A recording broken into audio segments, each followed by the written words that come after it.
In today's video, I'm going to teach you how to count rows in one table that are not appearing in another using Power BI. This is a useful skill to have when working with different datasets and you need to identify discrepancies or unique values that exist in one dataset but not in another. Let's get started. First, open Power BI. Make sure you have the tables you want to compare already imported into your Power BI workspace. If you haven't done so yet, import the datasets you'll be working with.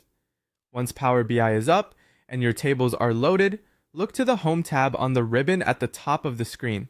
This is where we'll initiate creating our new measure. A measure in Power BI is a calculated field that will allow us to apply logic to our data and get the result we want, which in this instance is counting rows. Next, in the Home tab, you'll see an option labeled New Measure. Click on it to create a measure. This is where we'll type in the formula to identify the rows that are in one table but not in the other. Now you'll find in the formula bar, you can start typing. This measure will actually run a piece of DAX code, which is the formula language of Power BI, powerful for carrying out data modeling tasks. Then it's time to enter the DAX code. Carefully type in the following: calculate COUNTROWS table 1, not table 1, column name, in values table 2, column name. Let's break this down just a little bit. The COUNTROWS function is counting the number of rows in a specified table. Here, table 1. The calculate function changes the way this calculation behaves by applying some filtering logic.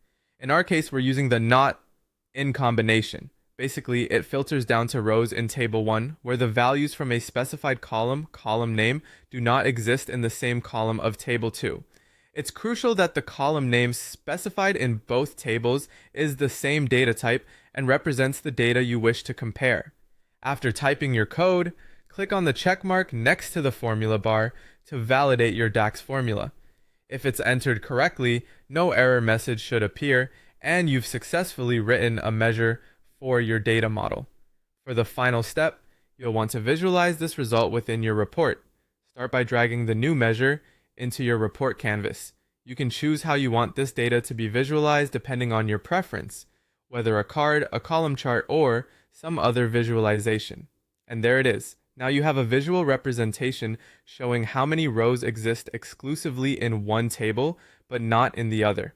Try these steps with your data and see how it helps in uncovering unique attributes or potential issues in your datasets. This kind of analysis is incredibly helpful for data validation, cleansing, and improving data quality.